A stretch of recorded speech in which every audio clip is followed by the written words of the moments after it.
Saudi আরবের শিল্পখাতে গতি আনতে এবং বিনিয়োগবান্ধব পরিবেশ জোরদার করতে লাইসেন্সপ্রাপ্ত শিল্প প্রতিষ্ঠানে কর্মরত সব প্রবাসী শ্রমিকের উপর আরোপিত ইকামা বা ওয়ার্ক পারমিট ফি মওকুফের সিদ্ধান্ত নিয়েছে দেশটির মন্ত্রিসভা।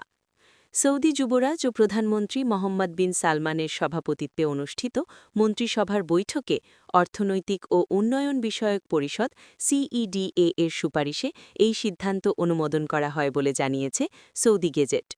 খবর জিও নিউজের।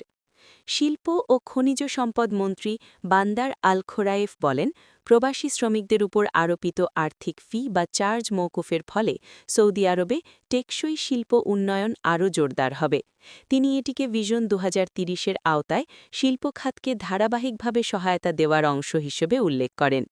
মন্ত্রী আরও বলেন, এই পদক্ষেপ সৌদি শিল্পের বিশ্ববাজারে প্রতিযোগিতা সক্ষমতা বাড়াবে এবং তেল নির্ভরতা কমিয়ে অন্য জিনিসের রপ্তানির বিস্তার ঘটাতে সহায়ক হবে।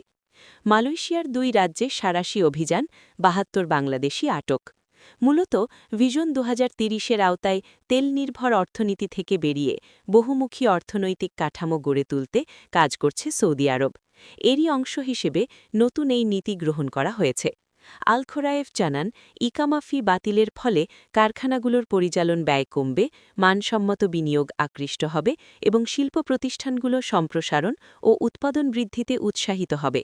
পাশাপাশি অটোমেশন, কৃত্রিম বুদ্ধিমত্তা বা এআই এবং উন্নত উৎপাদন প্রযুক্তির মতো আধুনিক ব্যবসায়িক মডেল দ্রুত গ্রহণে সহায়ক হবে এই সিদ্ধান্ত।